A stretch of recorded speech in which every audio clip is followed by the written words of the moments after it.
AI is taking over, takes jobs, takes industries, and is coming after you.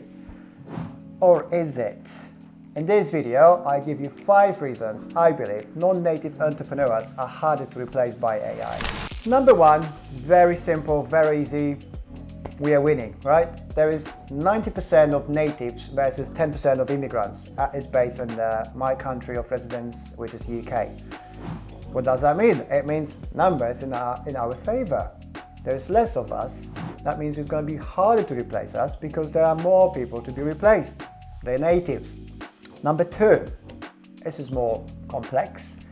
Being a non-native entrepreneur usually means you've done tons of different work just to survive. I came to UK and I was a bicycle courier. AI can't do bicycle courier, I can. Throughout the years of my career, I've been doing different things, progressing, building up my skill stack and doing different things. And I know from friends, my entrepreneur friends and non-natives, loads of us have done it, right? We've started from very bottoms, doing dishes at the restaurants, cleaning, and progressed slowly, doing every single part of the job until we got to the place where we are more comfortable. This gives us a massive advantage. We have a huge stack of skills comparing to natives, right? I mean, if you look at a typical native, and I'm talking about UK right now, most of my native friends, English people, they change jobs normally when they want to increase their salaries. Non-natives' ambitions and reasons for change are different. We either have to change the job because we've been, dismissed, we have to change because we moved to a different place, or we have to change that job because the job is there no more for us. And although we all want to change our jobs and have better salaries, our main motivation, natives versus non-natives, are different. And being non-native, our motivations put us as an advantageous position when it comes to replacement and potential replacement. I like to think about it this way. So if there's an AI and AI is about to replace one person within the particular company, and there is a native higher level manager guy who's been doing this position for 7 years, and there is a lower paid non-native who is below but is as capable, I would imagine the AI would choose to sadly remove the higher paid person because the lower paid guy can still learn to what can be done, on a higher up position, while costing the company less and just being easier to replace. And like it or not, that is the future, right? The future will be decided on profitability for the business, how easy to replace somebody, and why would somebody be replaced with the technology. So non-natives have that much advantage when it comes to being replaced or not to be replaced.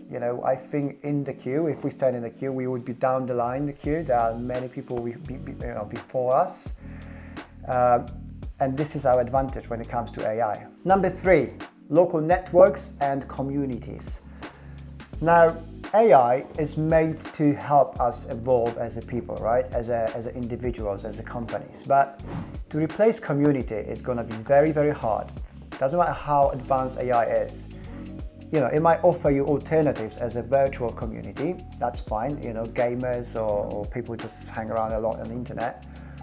But think about your own personal community as a non-native. As a non-native entrepreneur, you found yourself, like me as a Polish, I found myself surrounded, especially when I came to the country, by Poles and Eastern Europeans.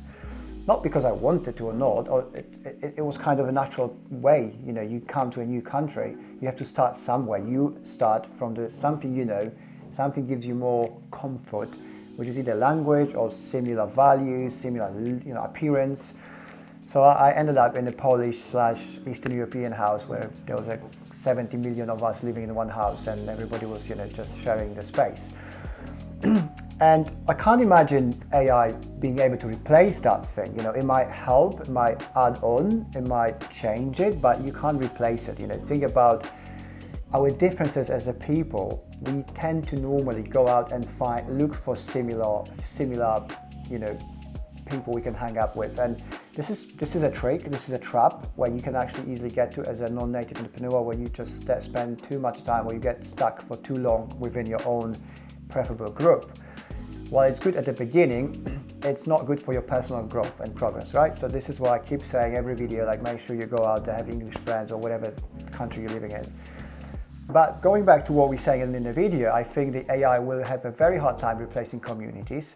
Communities tend to come together for the reason. It's rather organic, and we like to stick to the community, stay with people we like to, because for whatever the reasons, right? You've got Polish community in London, Polish shops doing Polish things, and they like it. You can't just break it with AI, right? It's not going to work. And this is one of the reasons I've opened my own free community, where I actually, you invite you to join us and be part of it, which is, I wanted to address this void, the voice out there of people like myself we are just out there thinking we are by ourselves on our own, which is not the case. There's plenty of us like-minded people. We like to build things. We want to support each other, and this is what we do in our free community, which you can sign up and be more than welcome to be part of. So just to summarize up, third point is about community and network. You as a non-native entrepreneur have your special set of skills, network and communities you can use, and it's very hard to be replaced. And you can use it as to your advantage again, to just stay strong, embrace the change, technology, but be sure that changing this part about you and the community is going to be very, very hard for the technology, for AI. So be optimistic. Take part of the building your community, provide value, and it's going to stay there for a very long time. Number 4, it's what motivates us non-native entrepreneurs. And the difference is between non-native and natives is we are not afraid, generally speaking, to do any job, whichever is required, whatever is required from us, just as sure as we can stay, right? There is a reason we're here in the first place. We moved from our country to this country, whichever country that is for you, because we think our life is going to get better in whatever that is, healthcare, business, money, family, whatever that is. There is a reason for it. So I think by being non-native entrepreneur, you are mentally prepared to just take whatever it is to survive and to just carry on, to just progress. I've seen it many times with a native people in the UK, where they just rather stay home and do nothing than go and work in a car wash, for example, or do some delivery, grocery, etc. So that's the money. We have these stories on the internet when there's some ex-banker got dismissed, and then he got into Uber and so.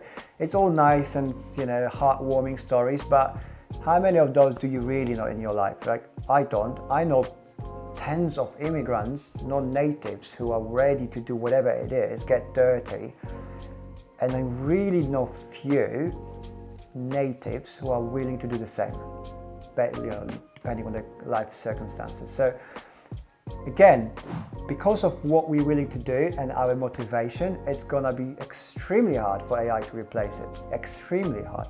It can offer some sort of alternative, but then we're gonna just go again. You're gonna do more left. They're gonna come follow you, or we do the same. So we're gonna do a little bit same plus this. And it's just, we're going to be always one step ahead of AI. This is how you become one step ahead of the natives, right? This is what we learned. So AI is another native. You have to be one step ahead of. You have to be, so is AI offering this? No? Okay, I'll be doing it for you then. You can't fight it. You're always constantly one step ahead. And number 5, finally, even if you get replaced, right? None of it worked. Whatever, AI goes so smart, so good that one day you just got replaced. I got replaced. Like, what do I do next? Same what I've done before. You just pack your shit and go. That's it. That's what we do, non-natives, right? This is where you are here for the first place. You move from your country home to this place for a reason. It was super hard, it was zero certain. It was very uncertain for you. You didn't know what's happening, you didn't know what's going to happen in the future, yet you still done it. That's exactly the same thing for what's going to happen if you get replaced. If you're really motivated, if you're really desperate, and I sometimes like to see motivation and desperation as similar things. You get desperate, motivated, you pack your shit, you move to a different place, start over, use your skills you've done, you've learned up until now, all your experience, all your connections. You don't have to cut out everything, right? You don't burn bridges. You just pack yourself, move elsewhere.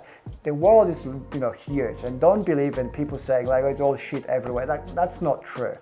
Every continent has got tons of different places you can go, different cultures, different countries, different people, and different opportunities. It's all up to you and me as a non-native entrepreneur to just grab that and just follow our dreams and never give up.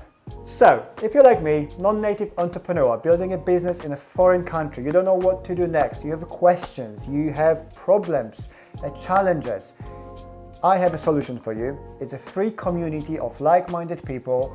You can sign up today, it costs you nothing, you can be part of us, you're more than welcome. You can talk to us, you will have access to people like me. We will help you with your business, with your issues, and hopefully you do the same in return for others. So if you like what I do, please sign up to my free community, and until next time.